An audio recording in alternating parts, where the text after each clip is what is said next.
Igama uPastor Winning channel Inflick esicela kuwe kunye ukuthi inamba isense kusongo 9 ekseni ya 5 ntambama. Uma ubuza iphupho zichaza igama uma ungifonela ungabuzi mina igama. Uma ubuza ku comment section kula ku YouTube bingelela cela yenza kodwa between the two if yahlule kwenze okubili but ikisibingelela bese ushaya iphupho cela ukushaya iphupho ucela ukubuza kwenza izinto zibe lula. Inamba ungayisebenzisa ku WhatsApp ungayisenda ama SMS please. Ubusiswa Dlamini uthi morning pastor ngicela ukubuza baba kusho nophupha ufaka inwele weave titihle tihlobile tigcwele bese kuba ke le colic lengisitako ingicokisa kahle le inwele. So she was I don't know xhuma inwele ngesingisi but incathi am extension putting on extensions, maybe let me say putting on a weave. Yeah, so kufaka inwele sizothi thina kungabo uphawu oluhle esikhathini esiningi. So number 1 ngokujwayelekile uma uphupha inwele kuwuphawu oluhluma uyixhuma inwele uzi extend inwele.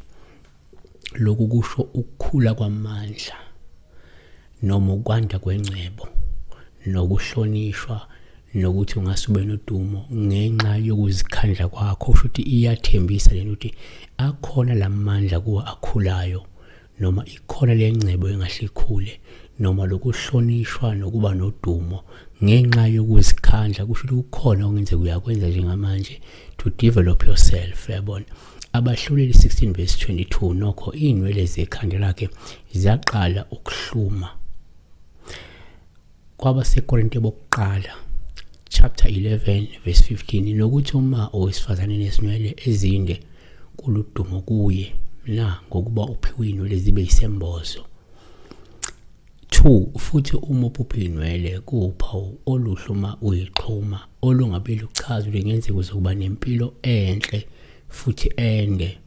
Oshuthi kungenzeka kukhona lo okwenzayo onga extenda lokuthi uphile isikhathi eside futhi uphile kahle. Uyabona. 3 yesinye isikhathi uma uphupha inwele kuba uphawu oluhluma uyixhuma olungabe lusho ukuthi ungase wena uthuthuke uphakame uqashelwe uphinde uvelele kakhulu emkhakheni wakho. Usho lento le engathi ke maybe will develop. Yabona ube recognize perhaps yabo or and be known maybe in your sector. Yabona. 4 yenzeka uma uphupha inwele kuba uphawu oluhle uma uyixhuma olungakhomba ukuthi kungenzeka ke wena umuntu okukhathalele ubuhle nokuhloba ukuze uzoqhama kakhulu phakathi kwabanye abantu. So okungenzeka ikhona lento oyenzayo eyenza ukuthi uimprove your beauty standard. Yabona okuzokwenza ukuthi bese wena uba umuntu oqhamile ngoba umuntu okhathalele ukuba noma umuntu ongunontanda kubukwa.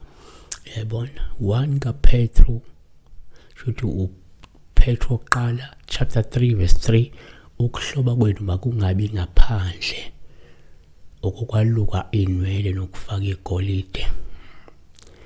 Kanti uTimothy wokuqala chapter 2 verse 9 ngokunjalo nabesifazane mabagqoke izingubo esifaneleyo bazihlobise ngokuhlonipha nokuqonda kungabi ngezinwele ezalukiweyo.